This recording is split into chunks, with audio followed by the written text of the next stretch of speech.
لا هۆڵی کۆنفرانسەکانی ڕێکخراوی CDO لەلایەن ڕێکخراوی شنەبای خاکەوە ئێوارە کۆڕێک بۆ ناساندن و خوێندنەوەی کتێبی شاعیر کاربین سەلام بە ناونیشانی ستەملێکراو ڕێک دەخات. هاوکارمان ڕێژنە ڕزگار زانیاریمان دەربارەی ئەم کۆڕە دەداتێ. ڕێژنە سڵاو لێبێ.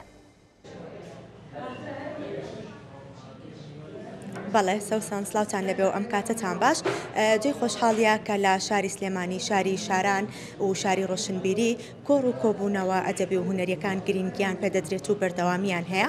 ئەمڕۆژ لەلایەن ڕێکخراوی گەشەپێدانی مەدەنیەت CDO هەروەها ڕێکخراوی شنەبای خاکەوە کۆڕێک بۆ شاعیر کاربین سەلام ڕێک دەخرێت. هەروەها لەگەڵ کۆڕەکەشدا لەناو کۆڕەکەدا یەکێک لە کتێبە نوێیەکانی ئەم شاعیرە بڵاو دەکرێتەوە و ناساندنی بۆ دەکرێت. من بەڕێز کاربین سەلام لەگەڵم ئامادەیە گفتوگۆیەک دەربارەی ئەم کتێبە لەگەڵ بەڕێزیان ئەنجام دەدەین. کاربین سلااوت لەبێ بارێک نەبێ فەرمیتێرە سۆر سپاس دەکەم. ئەمە چەندەمین کتێبی شیعری بەڕێستانە و کۆڕەکەی ئەمڕۆتان چی لە خۆ دەگرێت؟ پێشەکەی بە خراتی ئەو کەناڵە جوانەکەم ئەمڕۆ دووەم کتێبی خۆم بە ناویشانی ستەملێکراو ئەناسێنم ڕێکخراوی شنەبای خاک بە هەمانگی ڕێکخراوی CDO ئەم کتێبە ئەناسێنم کتێبە تقریبا 4 ساڵە لە نووسینەوەی داما ئەمڕۆ لە یەکەم کۆڕم لە شاری سلێمانی کتێبە ئەناسێنم. ستەم و ستەملێکراو کێیە کاربین؟ ئەوانی کە ستەممان لێ ئەەکەن ئەوانی کە ستەم دەکەن ئێمە ستەمەکان قوبوڵ دەکەین بە ناچاری چونکە مرۆڤین دوجار مرۆڤ دەبێت لێبوردنە بێ. ئەم کتێبە بە ناویشانی ستەم لێکراوە شارێکیش لەناو کتێبەکراوەتەوە گۆرانی وە لە بەرگی کتێبەکەدا ستەم لێکراوە. ئەو هۆنراوانی لە نێو ئەم کتێبەدان زیاتر گزارش لە چی دەکەن؟ خۆشەویستی عەشق دابڕان پێنەگەیشتن ئومێد ئەم تقریبا 70 شعری عاشقانە و دڵداری لەم کتێبەدا زۆربیان شارەکان کراوەتە گۆرانی لەلای هەم گۆرانی بێژانی سلێمانی و دەورەی کوردستانیش کراوەتە گۆرانی.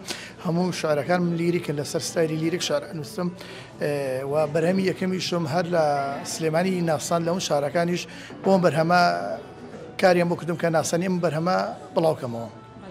کاربین سەرسامی چ شاعیرێکی کووردە و کاریگەری چ شعرێک بەسەر شعرەکانیەوەیەتی؟ خۆڵام سەرسامی هەموو شاعیرە بەتواناکان و شاعیرە قەدیمەکانم و شاعیرە تازەکانی شاعری باشی تێدا ناتوانین ناوی دانێک بڵێن دانێک مالی عاجز بەس شاعری باش و چاکشمان هەیە. کاربین دەمە باسی گرنگی ئەم جۆرە کۆبوونەوانە بکەین بە تایبەت لە ناو شاری سلێمانیا وەک خۆت وەک شاعیرێک ئاگاداری کە زۆرینەی کۆڕ و کۆبوونەوە شعرەکان لە شاری سلێمانی ئەنجام دەدرێت. ئەمە تا چەندێک گرنگە بەلای ئێوەی شاعیرانەوە؟ زۆر گرنگە خەڵک ئاشکەون و بە خوێندنی کتێب بە کۆڕ بە سمینار بڕواوکە قەناعەتکە قەیرانی دارایی وا لەم هەرێم کردو هەرێمی خنگاد و ئێمە جوان بەوە نەداوە لەم ڕێکخراوە لە چەند ڕێکخراوی ترە کاری خۆبەخشی دەکەین کە خەڵک ئاشکەینەوە بە کتێب و بە خوێنەر زۆر گرنگە جا بە تایبەتی سلێمانی پایتەختی ڕۆشنبیریە کە هەمیشە بەردەوامە لە کار و چالەکی خۆیدا. با باسێک لەوە بکەین کام شعر یاخود کام هۆنراوە لە نێو ئەم کتێبەدا دڵخوازی کاربینە دەکرێت پارچەیەک لەو شعرش بۆ ئێمە و بینەرانیش بخوێنیتەوە بەر لە دەستپێکی کۆڕەکەتان؟ بەسەر چاوم شعرەکەم لا جوانە بە شعرێکم زۆر لەلا گرینگە کە هەمیشە ئەیڵێمەوە بەسەر چاو پێشکەشتان دەکەم.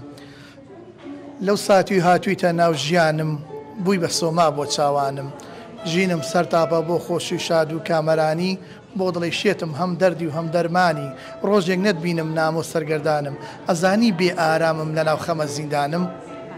خۆش سەرکەوتوبی کە زۆر سواس دەکەم.